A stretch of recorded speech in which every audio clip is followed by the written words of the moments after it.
কোদাল হাতে মাটি কাটলেন প্রধানমন্ত্রী, উদ্বোধন করলেন খাল খনন কর্মসূচি।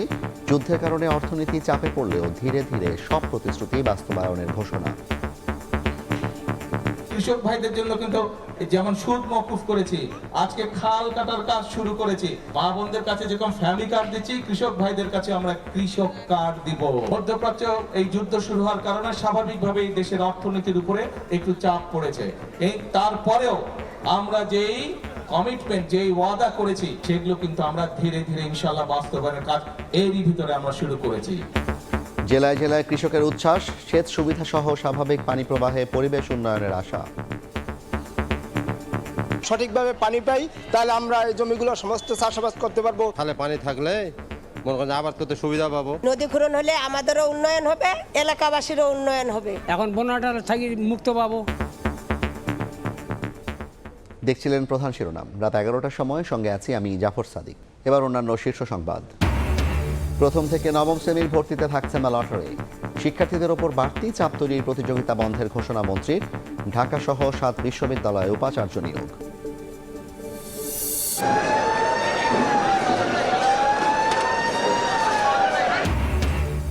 স্বজনের সঙ্গে ঈদ করতে রাজধানী ছাড়ছে মানুষ, যাত্রী বোঝাই করে ছাড়ছে লঞ্চ। বাস ট্রেনেও চাপ, বাড়তি ভাড়া মিলে কঠোর ব্যবস্থার হুঁশিয়ারি মন্ত্রীর। যথাযোগ্য ধর্মীয় মর্যাদায় পালিত হচ্ছে পবিত্র লাইলাতুল কদর। মসজিদে মসজিদে ইবাদত বন্দেগী, জিকির আজকার, আল্লাহর রহমত ও নৈকট্য লাভের আশা। ওয়ান সিটিজেন ওয়ান কার্ড চালুর চিন্তা সরকারের। ঋণ নয়, চীন ভারতের সঙ্গে বিনিয়োগ ভিত্তিক সম্পর্কে জোর। বাংলাদেশি এয়ারবাস বিক্রির আশায় ফ্রান্স।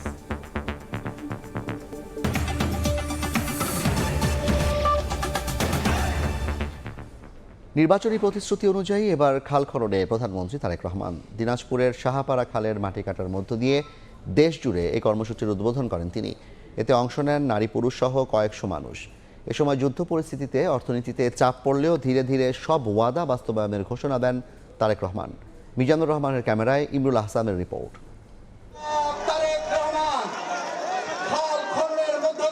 নির্বাচনী প্রতিশ্রুতি 1 মাসের মধ্যে খাল খনন কর্মসূচি কার্যক্রম শুরু করলেন। কোদাল হাতে নিজেই খাল খননের উদ্বোধন করলেন জনতার প্রধানমন্ত্রী। 4.5 দশকেরও বেশি সময় পর বাবার দেখানো পথেই হাঁটলেন ছেলে তারেক রহমান। নারী পুরুষ সহ কয়েকশো মানুষ অংশ নেয় খাল কাটায়। বিএনপির নির্বাচনী অঙ্গীকার ছিল খাল কাটা কর্মসূচি পুনরায় চালু করার। সরকার গঠনের 1 মাসের মাথায় সেই প্রতিশ্রুতির বাস্তবায়ন শুরু হলো। পাইলট প্রজেক্টের আওতায় প্রথম 6 মাসে 1200 কিলোমিটার খাল খনন করা হবে। খাল কাটা কর্মসূচিকে ঘিরে স্থানীয়দের মাঝে ছিল উচ্ছ্বাস। খাল খনন দেখতে আসে এবং মাননীয় প্রধানমন্ত্রীকে দেখতে আসে। নদী ক্ষরণ হলে আমাদেরও উন্নয়ন হবে, এলাকাবাসীরও উন্নয়ন হবে। খালে পানি থাকলে মনে করেন আবাদ করতে সুবিধা পাবো। খাল খনন কর্মসূচি উপলক্ষে দিনাজপুরের কাহারুলে আয়োজিত সমাবেশে বক্তব্য রাখেন প্রধানমন্ত্রী তারেক রহমান। বলেন তার সরকারের লক্ষ্য স্বনির্ভর দেশ গঠন। উত্তরাঞ্চলে কৃষি নির্ভর শিল্প গড়ে তোলার প্রতিশ্রুতি দিয়ে প্রধানমন্ত্রী বলেন কৃষিকে সবচেয়ে বেশি গুরুত্ব দিতে চায় তার সরকার। কৃষক ভালো থাকলে, কিষানি ভালো থাকলে এই বাংলাদেশের মানুষ ভালো থাকবে। কাজেই কৃষক ভাইদেরকে আমরা ভালো রাখতে চাই, কিষানি বোনদেরকে আমরা ভালো রাখতে চাই। বাংলাদেশের কৃষিকে আমরা শক্তিশালী ভিত্তির উপরে গড়ে তুলতে চাই। এই এলাকায় আর কি কি কৃষি নির্ভর মিল ইন্ডাস্ট্রি করা যায়, যাতে করে এই এলাকার যারা বেকার যুবক আছে, বোনেরা আছে, তাদের যাতে কর্মসংস্থানের ব্যবস্থা হয়, সেই উদ্যোগ ইনশাআল্লাহ আমরা গ্রহণ করেছি। যুদ্ধ পরিস্থিতির কারণে দেশের অর্থনীতিতে চাপ পড়লেও ধীরে ধীরে বিএনপি সরকারের সব অঙ্গীকার বাস্তবায়নের ঘোষণা দেন প্রধানমন্ত্রী। মধ্যপ্রাচ্য এই যুদ্ধ শুরু হওয়ার কারণে স্বাভাবিকভাবেই দেশের অর্থনীতির উপরে একটু চাপ পড়েছে। তারপরেও যে ওয়াদা করেছি আমরা, সেগুলো কিন্তু আমরা ধীরে ধীরে ইনশাআল্লাহ বাস্তবায়নের কাজ এরই ভিতরে আমরা শুরু করেছি। কৃষক ভাইদের জন্য কিন্তু যেমন সুদ মওকুফ করেছি, আজকে খাল কাটার কাজ শুরু করেছি। একইভাবে মা বোনদের কাছে যেরকম ফ্যামিলি কার্ড দিচ্ছি, কৃষক ভাইদের কাছে আমরা কৃষক কার্ড দিব। মিষ্টি কথা বলে যারা বিভ্রান্ত করছে তাদের ব্যাপারে সতর্ক থাকার আহ্বান জানান তারেক রহমান। বিভিন্ন রকম কথাবার্তা বলে কারা দেশে বিশৃঙ্খলা তৈরি করতে চায়, তাদের বিরুদ্ধে আমাদেরকে সজাগ থাকতে হবে। অনেকে আছে মিষ্টি মিষ্টি কথা বলে কিন্তু বিভ্রান্ত করতে চায়, কিন্তু আমাদের রাজনীতি হচ্ছে কৃষকের উপকার করা। আমাদের রাজনীতি হচ্ছে মা বোনদেরকে স্বাবলম্বী করে তোলা। 5 বছরে 20,000 কিলোমিটার খাল খননের পরিকল্পনা রয়েছে বর্তমান সরকারের। 1977 সালে কোদাল হাতে খাল কাটা কর্মসূচি নেতৃত্ব দিয়েছিলেন তৎকালীন রাষ্ট্রপতি জিয়াউর রহমান। 49 বছর পর বাবার পথই অনুসরণ করলেন বর্তমান প্রধানমন্ত্রী তারেক রহমান। খাল কাটা কর্মসূচির ফলে পানির চাহিদা পূরণের পাশাপাশি পরিবেশের ভারসাম্য রক্ষা ও সবুজ বিপ্লব ঘটবে বলে প্রত্যাশা সবার। ইমরুল আহসান, সময় সংবাদ, কাহারুল, দিনাজপুর। প্রথম শ্রেণী থেকে নবম শ্রেণী পর্যন্ত ভর্তিতে থাকছে না লটারি পদ্ধতি।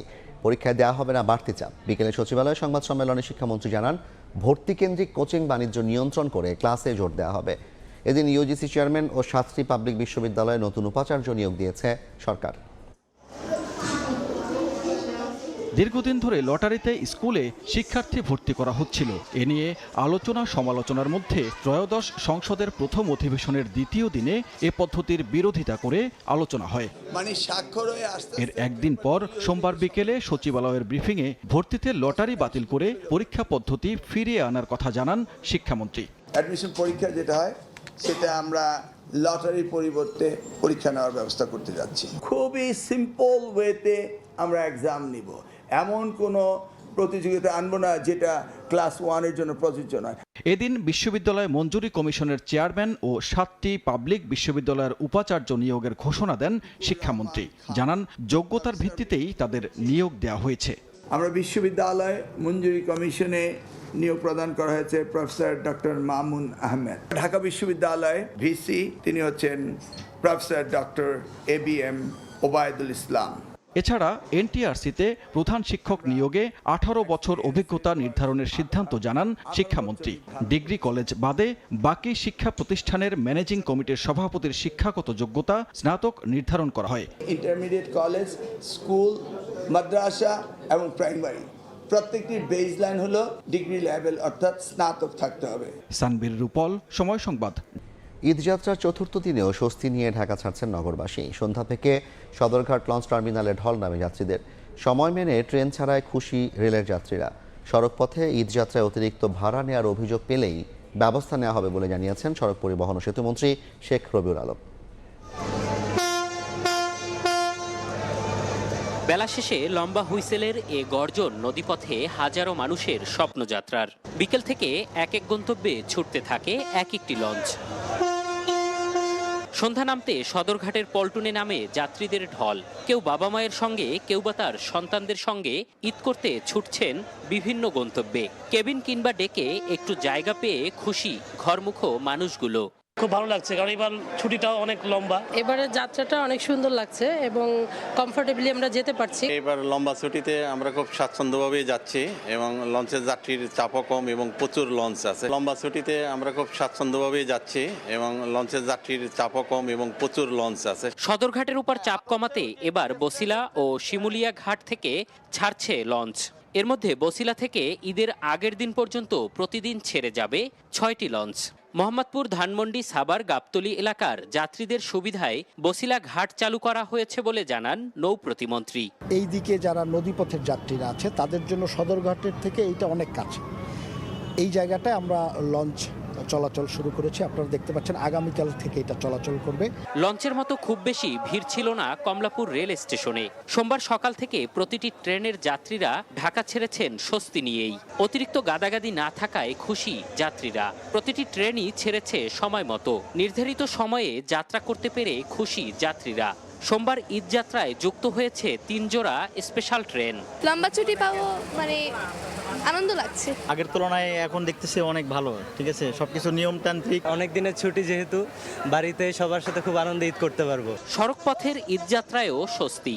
তেমন যাত্রীচাপ না থাকায় নির্বিঘ্নে বাড়ির পথে রওনা দিয়েছেন ঘরমুখো মানুষগুলো। এবার কোনো টিকিটের দাম বাড়ে নাই, স্বাভাবিকই আছে এবং আগের মতো ভোগান্তিও নাই। ঈদ মানে তো আনন্দ, বন্ধু বান্ধব পরিবার সবার সাথে ঈদ করার জন্য আগে আগে বাসায় যাওয়া হচ্ছে। সকালে রাজধানীর মহাখালী বাস টার্মিনালে নারীদের জন্য শৌচাগার উদ্বোধন করে সড়ক পরিবহন ও রেলমন্ত্রী বলেন, অতিরিক্ত ভাড়া নেওয়ার অভিযোগ পেলেই ব্যবস্থা নেওয়া হবে। নির্ধারিত টাকার চেয়ে 1 টাকা ভাড়া নেওয়ার কোনো সুযোগ নেই। মোবাইল কোর্ট এখানে আছে, এখানে ভিজিলেন্স টিম এখানে আছে, এখানে কন্ট্রোল রুম আছে পুলিশের। যে কোনো যাত্রী কমপ্লেন করে তাৎক্ষণিক ব্যবস্থা নেওয়া হবে এবং আমরা 24 ঘন্টা তৎপর আছি, 24 ঘন্টা। ঈদযাত্রা নির্বিঘ্ন রাখতে সড়ক মহাসড়কে নিরাপত্তা বাড়ানো সহ সব ধরনের ব্যবস্থা নেওয়া হয়েছে বলে জানান মন্ত্রী। এম এ আজিম, সময় সংবাদ, ঢাকা। এবার বাণিজ্যের সংবাদ।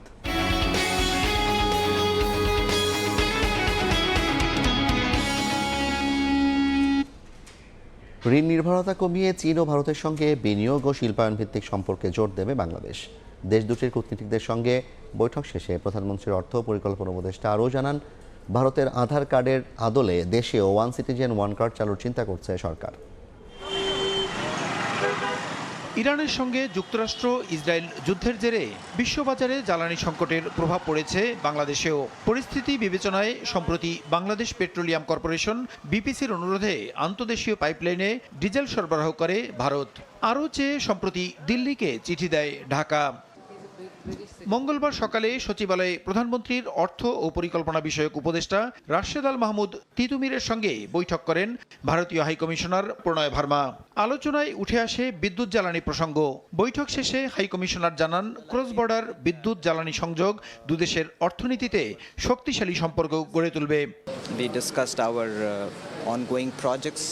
We discussed future areas of cooperation, how we can build closer connectivity, deepen our economic and energy connection also. এদিন বিকেলে সচিবালয়ে প্রধানমন্ত্রীর অর্থ ও পরিকল্পনা উপদেষ্টার সঙ্গে সাক্ষাৎ করেন চীনা রাষ্ট্রদূত ইয়াও ওয়েন। উপদেষ্টা রাশেদ আল মাহমুদ তিতুমির বলেন, ঋণ নির্ভরতা কমিয়ে চীন ও ভারতের সঙ্গে বিনিয়োগ ও শিল্পায়নের সংস্কৃতি চায় সরকার। দেশের স্বার্থ বজায় রেখেই দুই দেশের সঙ্গে করা চুক্তি প্রকল্পের অগ্রগতি পর্যালোচনা করে সিদ্ধান্ত নেওয়া হবে। আমরা একটা জ্বালানি সংকটের মধ্যে দিয়ে যাচ্ছি। ভারতের বা অন্যান্য দেশের সাথে আমরা এমনভাবে বিদ্যুৎ এবং জ্বালানির ক্ষেত্রে চুক্তি করতে পারি যেটি আসলে দেশের জন্য লাভজনক। চীনের ক্ষেত্রে যে প্রকল্পগুলোর বর্তমান অবস্থা কি, অগ্রগতি পর্যালোচনার মাধ্যমে কৌশল নির্ধারণের ব্যাপারে আলাপ আলোচনা হয়েছে। প্রতিটি দেশের সাথে আমরা আলোচনা করছি ঋণ নির্ভরতা থেকে বিনিয়োগ বৃদ্ধি, কর্মসংস্থান বৃদ্ধির দিকে অগ্রযাত্রা। ভারতের আধার কার্ডের অভিজ্ঞতা নিয়ে দেশেও ওয়ান সিটিজেন ওয়ান কার্ড চালুর পরিকল্পনার কথা জানান প্রধানমন্ত্রীর অর্থ ও পরিকল্পনা উপদেষ্টা। প্রসূন আশিস, সময় সংবাদ, ঢাকা। যথাযথ ধর্মীয় মর্যাদায় পালিত হচ্ছে পবিত্র লাইলাতুল কদর। এই মুহূর্তে জাতীয় মসজিদ বাইতুল মোকাররমে আছেন সহকর্মী শাহরিয়ার সৌমিক। সরাসরি যাচ্ছি তার কাছে। সৌমিক, হাজার মাসের চেয়েও উত্তম এবং মহিমান্বিত পবিত্র শবে কদর মুসলিম উম্মার জন্য মহান সৃষ্টিকর্তার নৈকট্য লাভ এবং তাদের জীবনের সমস্ত গুনাখাতা মাফ হওয়ার জন্য একটি বিশেষ রাত হিসেবে এই শবে কদরের রাতটি মুসলিম উম্মার মধ্যে উপস্থিত হয়। দর্শক, এই মুহূর্তে আমি অবস্থান করছি রাজধানীর জাতীয় মসজিদ বাইতুল মোকাররমে। আপনারা দেখতে পাচ্ছেন যে মাগরিবের পর থেকেই এখানে ইবাদত বন্দেগীর জন্য ধর্মপ্রাণ যে মুসল্লি যারা আছেন তারা আসছেন এবং তারা এই মুহূর্তে নফল নামাজ পড়ছেন, পবিত্র কোরআন তেলাওয়াত করছেন, জিকির আজগার করছেন এবং বিশেষ মোনাজাতের মাধ্যমে এই রাতটি অতিবাহিত করবেন তারা, এমনটি কিন্তু আমরা জেনে থাকি। এবং আধ্যাত্মিক যে গুরুত্ব এই রাতের কথা বলতে গেলে যেটি আসে সেটি হচ্ছে শান্তি ও রহমতের প্রত্যাশায় যে মুসলিমদের মাঝে এক ধরনের আবেগঘন পরিবেশ সেটি কিন্তু এখন বিরাজ করছে আমরা দেখেছি। এবং অনেকেই এসেছেন যারা তাদের পরিবার এবং পরিজন নিয়ে মসজিদে এসেছেন এবং নামাজ পড়ছেন, দোয়া প্রার্থনা করছেন এবং তাদের যে জীবনের যে যত গুনাহ আছে সেই গুনার জন্য তারা মহান সৃষ্টিকর্তার কাছে মাপ চাচ্ছেন এবং তাদের সামনের যে দিনগুলো আছে যারা জীবিত আমৃত্যু যে জীবনক্ষণ যারা পার করবেন সেই জীবন যাতে রহমত এবং মহিমায় ভরে ওঠে এমনটি প্রার্থনা কিন্তু তারা করছেন। যদি শবে কদরের এই রাতের ফজিলত সম্পর্কে যদি বলতে চাই তবে এটিকে কিন্তু হাজার মাসের চেয়েও শ্রেষ্ঠ একটি রাত ধরা হয়। তবে নির্দিষ্ট করে শবে কদরের রাত কবে এটি সম্পর্কে একটি ধোঁয়াশা থাকলেও কিন্তু রমজান মাসের যে শেষ 10 দিন সেই শেষ 10 দিনের যে বেজোর রাত সেই রাতগুলোর মধ্যেই একটিকে ধরা হয় যে শবে কদর। তবে 27 রমজান অর্থাৎ 26 রমজানের দিবাগত যে রাত সেটিকে মূলত বেশি গ্রহণযোগ্য হিসেবে ধরা হয়। তো বাইতুল মোকাররম থেকে এই ছিল আমার কাছে শবে কদরের সর্বশেষ তথ্য। সরাসরি যুক্ত ছিলাম রাজধানীর বাইতুল মোকাররম থেকে। শেষ মুহূর্তে ঈদ কেনাকাটার ধুম রাজধানী সহ সারা দেশের বিপণী বিতানে। পোশাক ও জুতার দোকানে ক্রেতার চাপ বেশি। চাঁদ রাত পর্যন্ত ভালো বিক্রির আশা ব্যবসায়ীদের, তবে দাম নিয়ে রয়েছে মিশ্র প্রতিক্রিয়া। ঈদ ঘনিয়ে আসছে, সরগরম হয়ে উঠছে রাজধানীর বিপণী বিতান। উৎসব মুখর পরিবেশে চলছে শেষ সময়ের কেনাকাটা। নতুন পোশাক আর প্রয়োজনীয় পণ্যের খোঁজে দোকানে দোকানে ভিড় করছেন ক্রেতারা। ঘুরে ঘুরে কেউ বেছে নিচ্ছেন পাঞ্জাবি বা শাড়ি, কেউ কিনছেন বাচ্চাদের পোশাক। কাজে ব্যস্ত থাকার কারণে আসা হয়নি, ওই আগামীকাল বাড়ি যাব। আজকে শেষ দুটা কাপড় কিনতে পারলে মোটামুটি কেনাকাটা শেষ হয়ে যায়। সে সময় কিছু রেডিমেড ড্রেস দেখা যায়, সেই জন্য আসছি। পোশাকের পালা চুকিয়ে কেনাকাটার তালিকায় যোগ হচ্ছে জুতা, অলংকার ও প্রসাধনী সামগ্রী। পণ্যের দাম নিয়ে কিছুটা অভিযোগ থাকলেও ঈদের আনন্দে তা বাধা হতে পারেনি। পাঞ্জাবির সাথে যে সব জুতা ম্যাচ করে ওই সব জুতা কেনার জন্য গ্রিন কালার পাঞ্জাবি কিনছে, এখন একটা জুতা কিনবো ম্যাচিং করে। ঈদ উপলক্ষে তো কিছুটা তো দাম বাড়বে, এটা আমরা অভ্যস্ত হয়ে গিয়েছি। চাঁদ রাত পর্যন্ত উৎসব মুখর পরিবেশে ক্রেতার উপচে পড়া ভিড় থাকবে বলে আশা বিক্রেতাদের। 2000+ কালেকশন নিয়ে, তার মধ্যে আমাদের 60% লেডিস কালেকশন, আপনার 50%-এর মতো 40%-এর মতো আছে জেন্টস কালেকশন। আমাদের দিক থেকে মানুষ যখন পণ্য কিনে প্রত্যেকটা মানুষ স্যাটিসফ্যাকশন পায়। ক্রেতাদের কথা মাথায় রেখে বিপণী বিতানগুলো খোলা থাকছে মধ্যরাত পর্যন্ত। জিনাতারা জশোয়া, সময় সংবাদ, ঢাকা। এতক্ষণ দেখছিলেন দেশ বিদেশের খবর।